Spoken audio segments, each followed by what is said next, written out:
What's going on, Colts Nation? I appreciate you joining me for another video where in this one I want to talk about the upcoming game with the Chargers. A lot on the line in this one. Obviously, Colts have had a really good start to the season, right? Without a couple of mistakes in the Rams game, right? A bunch of penalties, of course. And then, of course, the A.D. Mitchell drop ball, the A.D. Mitchell holding call. We should be undefeated. Of course, there are other teams in the league that can say same thing, right? A couple balls bounce the other way. Steelers could be undefeated. Chargers could be undefeated. Patriots, like there are different teams that can say this. Even the Broncos, that leverage call doesn't happen. The Broncos are the top of their division, and we are possibly in the wild card spot with a loss in the conference. But nonetheless, this game going to be huge. We obviously in the division have a 1-game lead over the Jaguars. The Jaguars play the Rams overseas this week, so that's going to be a huge game. Jaguars sit at 4-2. And they're playing another non-conference opponent. So in terms of conference record, this one won't hurt the Jags in that way if they lose. Obviously, if they lose, then it doesn't really matter what happens in terms of our lead in the division. But this could have massive implications as you go down the line, right? The Colts schedule obviously is from this point going to continue to get harder. Right, we play some good teams in the coming weeks. We have the Steelers, we have the Falcons, who have really seemed to turn a page over these last few weeks. They seem to be rolling. We play them overseas in a few weeks. We play Steelers, I believe, the week before that, and then after the bye week, we play some really tough teams. We play Jaguars and Texans both twice. We play Chiefs, so we got some tough opponents coming up. This is going to be a massive game for the Colts. Right, sitting at 5-1, Chargers sit at 4-2. Right, and Chargers, just like the Colts, Chargers dealing with their own litany of injuries. That's why Chargers sit at 4-2. They started the year really well, and then the injuries just started to stack up. Really all started with Khalil Mack, obviously Rashawn Slater before the season started, tearing his ACL. But coming into the season, it started with Khalil Mack, and they've just added up. Joe Alt, obviously a big deal. A lot of the offensive line there for the Chargers is banged up. So really, either side, there's really no excuse. There are different injuries at different places, and you just got to be able to come out and win games. Now, Chargers were able to get past the Dolphins. Dolphins, obviously one of the worst teams in the league right now, actually. Where they sit in the AFC? In the AFC, they are at 1-5 above the Jets, Titans, and Browns, if that tells you anything. And then right there with the Ravens, also at 1-5. But the Chargers barely able to beat them, and this is, of course, a week-to-week league, right? Barely able to beat a team, blowing out teams. Like, it doesn't really matter in the grand scheme of things. A win is a win, a loss is a loss. It's hard to come by wins in the NFL, so getting them is a great thing. So as we look into the Chargers game, right, why is this one such a big deal? Right, because even if we lose this game, I don't understand all the tie-breaking scenarios. I know.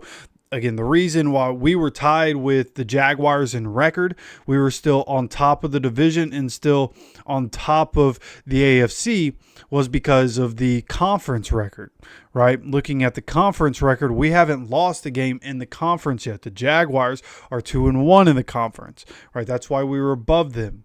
Now, when you look at this one, we are playing the Chargers. If we lose in the conference, we go to 4-1. If the Jaguars, whether they win or lose against the Rams, they would be 2-1 in the conference. So if they beat the Rams, right, we would both have one loss. Now, our percentage would be better, right, because even if we lose to the Chargers, we would be at 80% win percentage in the conference. They would still be at 66%. So I believe we'd still be ahead of them in that regard. But the Chargers, and again, when you go looking down the line and needing all the wins you can possibly get, the Chargers at 4-2. If they beat us, they win the head-to-head. So no matter what happens in seeding, if we finish the year with the same record, but we lose to the Chargers here, they end up being the seed above us. So if we're trying to go for the 1 seed at the end of the year, and the Chargers are right there with us, they would get the 1 seed instead of us because they win the head-to-head. So this is an incredibly important game. Winning in the conference is incredibly important. So for this one, massive implications as we go through the year for what's going to happen, both in the division and in the conference, right? That number 1 spot, like, you don't even have to worry about playing in wild card week. And you think about the Colts, we have the week 10 bye, right? So you play, or no, I think it's week 11 bye. So you play 10 games, then you go on your bye week, which is a pretty good one. We usually get the week 14 bye, which is outrageous, but we got week 11, still a little later. But in terms, like if you were to get the week 11 bye, and then you have to play, I don't remember exactly how it goes, but again, Chiefs, Jaguars, Texans mixed in there. We play some tough teams at the end of the year. 5 of our last 7 right there. Then you're looking at the rest of it, and that wild card bye week would be huge for all the veterans we have on the team, for the injuries that we've faced throughout this year, and needing to get guys back. Like that week 11 bye could be massive for us coming back against the Chiefs. We could get a lot of people back through that week, right? Really no timetable on Jalen Jones, Jalen Carley's still.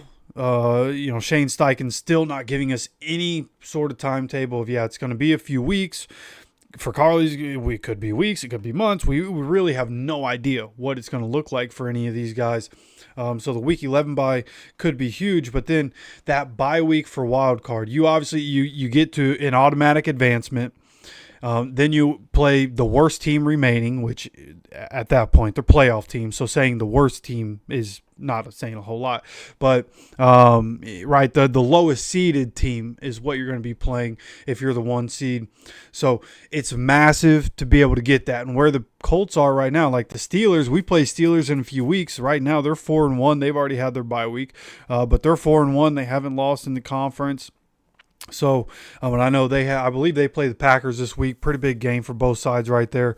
So we'll see how that goes. But, I mean, it's hot at the top. There are a lot of bottom feeders in the AFC, but you have the Colts at 5-1, Steelers 4-1, Chargers 4-2, Patriots 4-2, Bills 4-2, Jaguars 4-2, Broncos 4-2, Chiefs getting Rashee Rice back, seemingly starting to figure it out. They're 3-3 right now, and obviously Texans have already had their bye week as well. They're 2-3, and they've played some bad teams, but they're seemingly starting to figure out. They definitely have a good defense, and so it's going to be hot at the top. So being able to win these games is going to be critical. Being able to go back to SoFi and try to get some redemption for what happened last time you were there. We made so many mistakes last time we were in LA. We cannot make those mistakes again. Going against Justin Herbert, possibly Quentin Johnston if he comes back this week, right? Limited participant at practice Wednesday. Could he be back this week? Keenan Allen, Ladd McConkey, Kamani Vidal just went off in the past game, right? Even though they have Amarion Hampton and Najee Harris out, next man up, Vidal goes crazy, right? So we need to be able to come out, play our game, even with the injuries that we have. We got to be able to figure out a way to stop the Chargers offense, and the Chargers on defense are a tough team, right? Even with some of the injuries, I saw a graphic earlier where they have two of the top 8 in terms of corners passer rating allowed.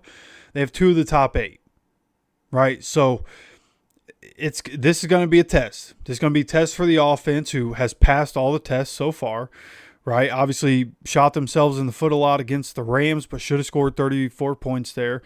Put up 29 against the Broncos, against the Cardinals, who have one of the best defenses in the NFC in terms of scoring defense, one of the better in the NFL.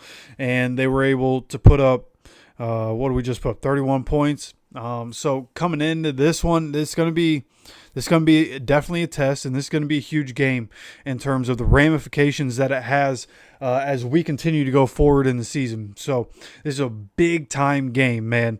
Big-time game. Unfortunately, both teams dealing with injuries. Both these teams healthy.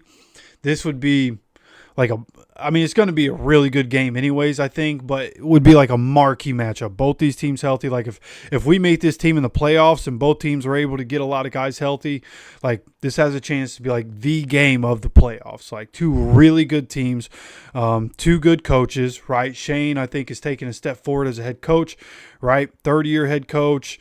As a play caller, he's been in his bag this year. Hasn't been perfect, but he's been in his bag. Obviously, Harbaugh on the other side, of course, really good coach, been around a long time, coached a lot of football. So this should be a really good game. And again, a lot riding on this one, right? A lot riding on this one. So a lot to talk about as we continue to look into this game. Some other things to mention with the different injuries that are happening. Some other things that we're going to be talking about. So if you enjoy the content, make sure to hit the like button. Make sure you guys subscribe with notifications on so you continue to get notified anytime we drop any content on this channel. Of course, I appreciate you stopping by for another video.